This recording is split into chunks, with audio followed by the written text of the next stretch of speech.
नमस्कार दोस्तों, EduTok for you पे आप सभी का स्वागत है।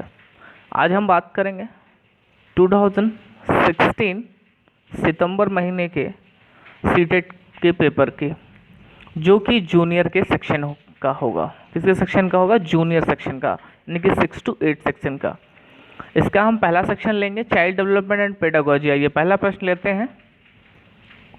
देखिए, क्योंकि समय कम है और चीज़ों को हमें जल्दी जल्दी रिवाइज करना है, तो आपको क्या करना होगा, यहाँ पे वीडियो को पॉज कर लीजिए और अपना करेक्ट आंसर चुनिए। उसके बाद वीडियो को प्ले करके देखिए कि आप सही थे या गलत। अगर आप गलत थे तो क्यों गलत थे, सही आंसर का जो है आप पता करके उसको नोट डाउन करिए, फिर आगे बढ़िए। चलिए शुरू करते हैं। एक शिक्षिका अपनी कक्षा में विविधता को संबोधित कर सकती है। विविधता का मतलब जो डाइवर्सिटी होती है, अलग अलग चीज़ें होती हैं। तो एक शिक्षिका अपनी कक्षा में विविधता को संबोधित कर सकती है, कैसे? तो वो भिन्नता को जो है स्वीकृत कर सकती है, कैसे? भिन्नताओं को स्वीकार करके और उसे महत्व दे करके।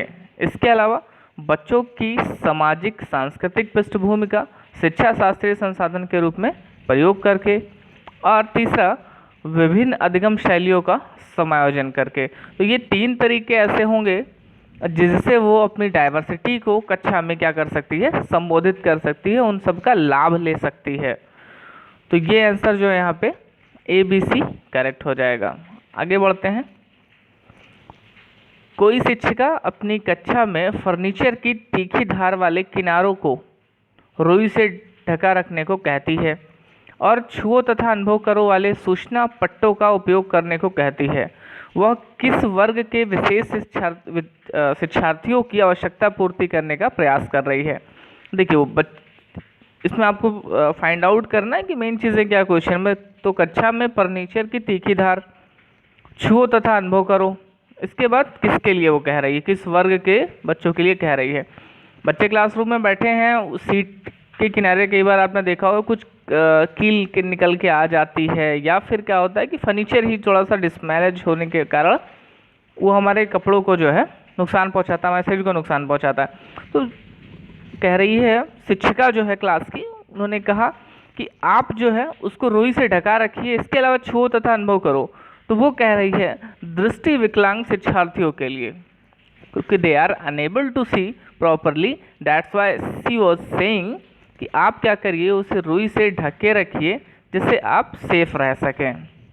तो ये वाक्य कहा जा रहा है दृष्टि विकलांग शिक्षार्थियों के लिए, क्योंकि दृष्टि विकलांग है तो वो जब चीज़ें उनकी देख तो सकते नहीं हैं वो, तो वो छूकर जो है चीज़ों को जान सकते हैं। तो छुओ तथा अनुभव करो को दृष्टि विकलांग शिक्षार्थियों के लिए कहा गया है। चलिए आगे बढ़ते हैं।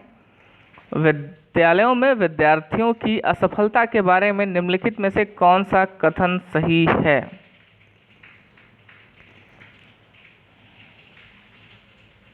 पढ़ लीजिए आप इसे। और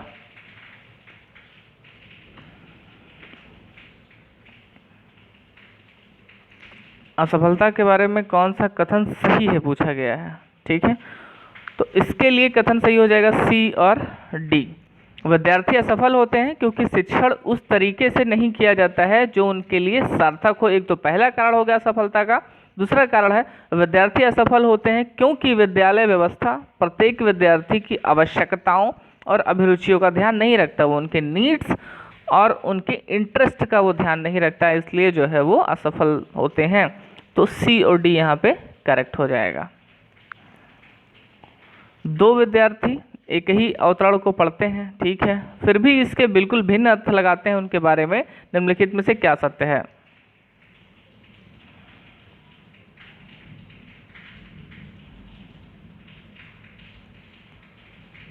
इसका करेक्ट आंसर हो जाएगा आंसर नंबर डी।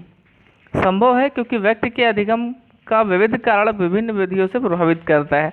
अब ये किस तरीके से किस चीज़ को किसी ने सीखा है, ये डिफाइन करेगा कि वो किस पर्टिकुलर चीज़ को किस वे में डिफाइन करेगा, ठीक है। इतनी बात क्लियर होती है।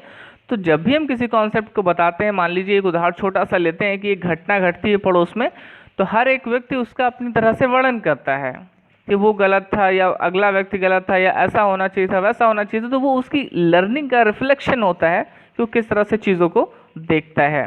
तो आंसर नंबर डी यहाँ पे करेक्ट हो जाएगा।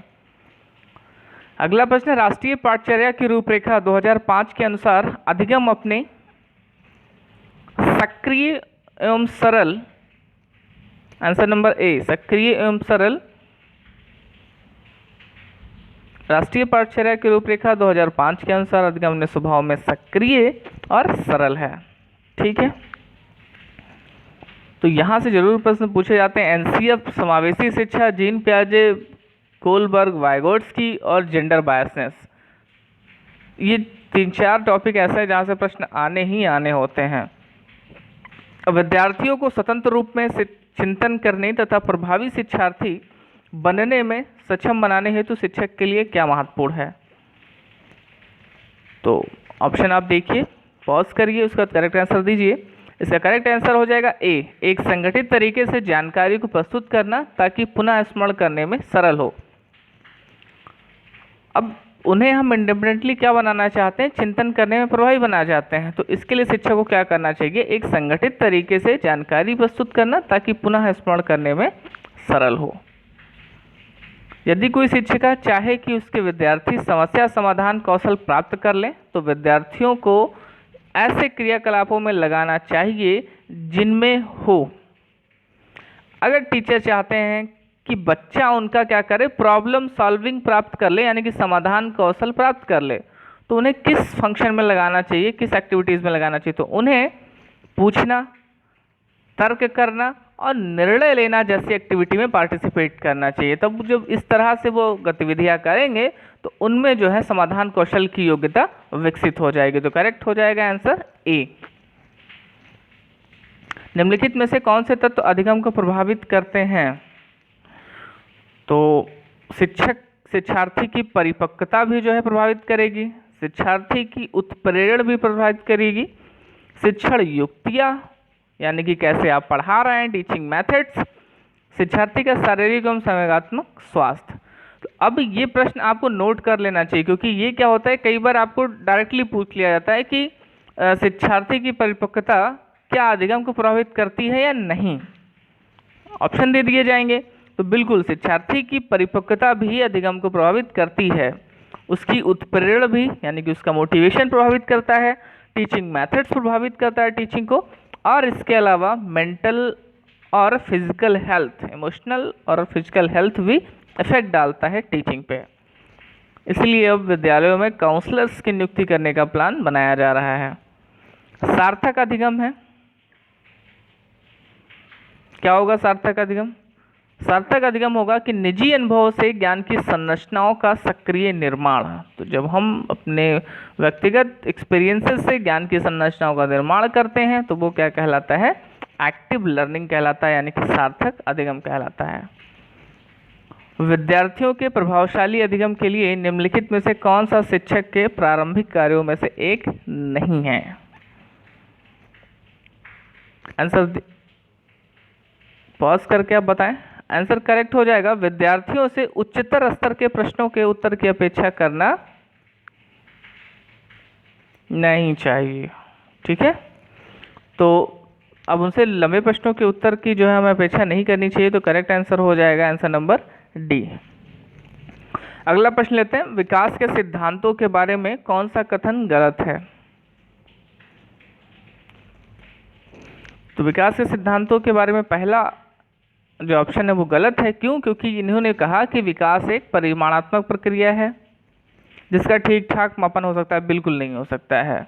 विकास अनवरत चलने वाली प्रक्रिया है और ये जो है मात्रात्मक रूप में परिवर्तित नहीं होती है, ये गुणात्मक रूप में परिवर्तित होती है। जैसे आपकी आंखों का रंग काला है, आपकी आंखों का रंग नीला है, आपकी आवाज़ मीठी है, तो अब हम इसको जो है माप नहीं सकते, ये भी डेवलपमेंट का एक हिस्सा है। तो विकास एक परिमाणात्मक प्रक्रिया है, बिल्कुल गलत है। जिसका ठीक ठाक मापन हो सकता है, बिल्कुल गलत है। एक अनुमान लगाया जा सकता है क्योंकि गुणात्मक परिवर्तन होते हैं, लेकिन उसका ठीक ठाक मापन नहीं हो सकता है। अगला प्रश्न लेते हैं, डैश तथा डैश की विशिष्ट अन्योन्य क्रिया का परिणाम विकास के विविध मार्गों और निष्कर्षों के रूप में हो सकता है। तो वंशानुक्रम और पर्यावरण की विशिष्ट अन्योन्य क्रिया का परिणाम विकास के विविध मार्गों और निष्कर्षों के रूप में हो सकता है। तो जो बच्चे का डेवलपमेंट होता है, मान लीजिए ये बहुत अच्छे हैं, तो इनका जो है पहले तो हेरिडिटी इफेक्ट डालता है, वंशानुक्रम, और इसके अलावा पर्यावरण से कैसी चीज़ें उन्हें मिल रही हैं, इन दोनों के परिणाम स्वरूप इनका जो है डेवलपमेंट होता है, इनका विकास होता है, इनकी लर्निंग होती है और इनका फिर समाजीकरण होता है। विद्यालय और समाजीकरण के बारे में निम्नलिखित में से क्या सत्य है? वीडियो को पॉज करिए, आंसर दीजिए अपना। तो विद्यालय समाजीकरण का एक महत्वपूर्ण कारक है। ये समाजीकरण के बारे में मैंने पहले ही बताया था कि मान लीजिए कि इनके इस बच्चे के डेवलपमेंट की अगर बात करें तो ये जब पैदा होता है, जो इसका दिमाग है वो क्या होता है, टेबुला रासा होता है, एक ब्लैंक स्लेट की तरह, इसमें कुछ नहीं होता है। लेकिन समाजीकरण की प्रक्रिया के द्वारा, चाहे वो विद्यालय हो, वो उसका परिवार हो, वो उसके मित्र मंडली हो, उनके दोस्त हो, उनके द्वारा क्या होता है, ये समाजीकरण की प्रक्रिया पूरी होती है। तो विद्यालय समाजीकरण का एक मुख्य कारक होता है। जीन पियाजे के संज्ञानात्मक विकास सिद्धांत के बारे में निम्नलिखित में से कौन सा कथन सत्य है? तो इनके बारे में जो सत्य कथन है वो है कि किसी चरण को छोड़ा नहीं जा सकता है क्योंकि ये चरण स्थिर है। पियाजे कहते हैं कि जो उनके चरण हैं, पांचों चरण जो बताए गए हैं, उनको हम किसी को छोड़ नहीं सकते। हाँ, ऐसा हो सकता है किसी चरण में ज़्यादा विकास हो, किसी चरण में कम विकास हो, लेकिन किसी को स्किप नहीं किया जा सकता है, ये कहते हैं जीन पियाजे साहब। आगे बात करते हैं जीन पियाजे के द्वारा प्रस्तुत संरक्षण के प्रत्यय से तात्पर्य है। तो इससे तात्पर्य है कुछ भौतिक गुणधर्म वही रहते हैं चाहे बाहरी आकृतियां बदल जाएं। कैसे, इसे समझने का प्रयास करते हैं। जीन पियाजे ने एक एग्जाम्पल से समझाया कि जब बच्चे में संरक्षण का गुण विकसित नहीं हुआ होता है, तो जब हम बच्चे से पूछते हैं, जैसे मान लीजिए ये है 1 लीटर का और एक लीटर की और बॉटल है, ये भी 1 लीटर का है। अब जब बच्चे से पूछा जाता है कि इनमें से कौन सा बड़ा है, तो बच्चा कह देता है कि ये वाला बड़ा है। क्यों? क्योंकि उसमें अभी जो है संरक्षण का गुण विकसित नहीं हुआ, जबकि दोनों का जो आयतन है वो 1 ही लीटर का है। तो जब बच्चे में संरक्षण का गुण विकसित हो जाता है तो वो बाहरी आकृतियों के आधार पर नहीं कहता है। इतनी बात क्लियर हो गई? आगे बढ़ते हैं। चलिए, मैच करना है। हार्वर्ड गार्डनर के बहुबुद्धि सिद्धांत के अनुसार आपको यहाँ पर मिलाना है, मैच करना है कि कौन सा आंसर सही होगा। तो अगर वो संगीतात्मक बुद्धि वाला होगा तो क्या करेगा? जाहिर सी बात है कि भाई साहब वायलिन बहुत अच्छा बजाएंगे, तो संगीतात्मक को मिला दीजिए अब वायलिन। अब यहाँ पे देखिए तरीका क्या होता है कि अगर आपके पास कम समय है, चीज़ें करनी है, तो आपने यहाँ पे देख लिया कि ए का जो है फोर्थ सही हो गया डेफिनेटली। नहीं, यहाँ पे इसने फंसा दिया कि ए का फोर्थ सही है तो ये भी सही हो सकता है और ये भी सही हो सकता है। उसके बाद भाषा की बात करें, भाषिक बुद्धि, तो वो बी का सेकंड होगा। अब देख लीजिए बी का सेकंड किस में है, तो ये भी सही, ये भी सही, दोनों में भाई बी का सेकंड लगा हुआ है। अच्छी बात है। इसके बाद अब हम बात करें अंतर्वैयक्तिक की, तो उसका हो जाएगा मूर्तिकार। तो इसको मैच करते हैं। अब देखिए सी का फिफ्थ, तो ये हो जाएगा हमारा आंसर करेक्ट, क्योंकि यहाँ पे हमें सी का फर्स्ट दिखाई दे रहा है। चलिए आगे बढ़ते हैं। लेव वाइगोत्स्की के अनुसार भाषिक विकास मानव चिंतन के स्वभाव को बदल देता है। लेव वाइगोत्स्की के अनुसार जो लैंग्वेज का डेवलपमेंट होता है वो चिंतन को प्रभावित करता है आसान भाषा में। देखिए पियाजे साहब क्या कहते हैं, पियाजे साहब कहते हैं कि पहले विचार का विकास होता है। देखिए पी और टी याद रखिएगा, इनके नाम से ही पता चलता है कि पियाजे साहब कहते हैं पहले चिंतन यानी थॉट प्रोसेस का डेवलपमेंट होता है, पहले चिंतन विकसित होता है। वाइगोत्स्की साहब कहते हैं नहीं, पहले भाषा का विकास होता है फिर चिंतन का विकास होता है। और एक महत्वपूर्ण चीज़ कि बाद में दोनों आगे चल के मिल जाती हैं। जैसे इसको एक भी समझ लीजिए, एक बार किसी ने मुझसे प्रश्न पूछा था, वाइगोत्स्की साहब कहते हैं कि भाषा से चिंतन का जो है विकास होता है, लेकिन आगे चलकर ये दोनों चीज़ें आपस में मिल जाती हैं और एक दूसरे को प्रभावित करती हैं। इस तथ्य को भी आप याद रखिएगा। शुरुआत में तो भाषा और चिंतन दोनों अलग अलग होते हैं, लेकिन आगे चलकर ये दोनों लाइनें आपस में मिल जाती हैं, यानी कि भाषा चिंतन एक दूसरे को प्रभावित करने लग जाता है। ठीक है। निम्नलिखित में से कौन सा अधिगम के आकलन को उजागर करता है? तो शिक्षक विद्यार्थियों की चिंतन प्रक्रियाओं पर ध्यान देने के अलावा उनकी अवधारणात्मक समझ का भी आकलन करता है। ये जो है अधिगम के आकलन को उजागर करता है। बाल केंद्रित शिक्षा शास्त्र का अर्थ है, बाल केंद्रित शिक्षा शास्त्र का अर्थ क्या हो सकता है?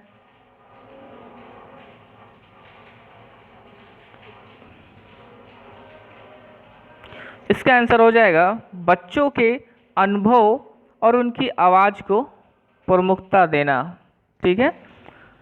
जब बाल केंद्रित शिक्षा का मतलब यही होता है कि हम जो शिक्षा दें उसमें बच्चे को सिखाने के लिए, बच्चे को ज़्यादा से ज़्यादा लर्निंग कराने के ऊपर हमारा ध्यान होना चाहिए। वो किसी भी तरह के आपसे कराना होता है। ठीक है। चलिए आगे बढ़ते हैं। निम्नलिखित में से कौन सा कथन भाषा और विचार के बारे में पियाजे और वाइगोट्स्की के दृष्टिकोण का सही वर्णन करता है? तो पियाजे और वाइगोट्स्की के महत्वपूर्ण कॉन्सेप्ट को अपने दिमाग में लेके आइए और इन चारों प्रश्नों को पढ़िए। तो इससे आपको ये पता चलेगा कि पियाजे के अनुसार पहले विचार का जन्म होता है और वाइगोट्स्की के अनुसार भाषा का विचार पर भारी प्रभाव पड़ता है। तो आंसर नंबर सी करेक्ट हो जाएगा। कि देख लीजिए 6 to 8 सितंबर 2016 का हम जूनियर सेक्शन का सॉल्व कर रहे हैं। इससे पहले 2019 का हमने सॉल्व कर लिया है। इस चैनल पे आप नए हैं तो प्लीज़ सब्सक्राइब कर लीजिएगा और वीडियो को लाइक ज़रूर कर लीजिएगा। वीडियोस को देखते तो आप लोग हैं बट लाइक नहीं करते हैं, तो प्लीज़ लाइक भी कर लीजिएगा, दोस्तों के साथ शेयर कर दीजिएगा। चलिए आगे बढ़ते हैं। विद्यालय यात्रा पर जाने के लिए पोती को अपने पिता से बहस करते हुए देखकर, देखिए यहाँ पे पोती को अपने पिता से बहस करते हुए देखकर दादी कहती हैं तुम अच्छी लड़की हो, बट तुम क्यों जो है ऐसा व्यवहार कर रही हो जो कि लड़कों की तरह है, ऐसा करोगे तुमसे शादी कौन करेगा? यह कथन किसको प्रतिबिंबित करता है? तो ये प्रतिबिंबित करता है लड़कियों और लड़कों के स्वभाव के बारे में रूढ़िबद्ध धारणा। देखिए यहाँ से भी प्रश्न आपको 1 या 2 हर पेपर में देखने को मिल जाएंगे। तो जब भी ऐसे प्रश्न आते हैं जहाँ पे किसी एक पर्टिकुलर लिंग पे फोकस किया जा रहा होता है तो वो जेंडर बायसनेस को शो करता है। ठीक है, लिंग पक्षपात को शो करता है। आकलन के बारे में निम्नलिखित कथनों में से कौन सा कथन सही है?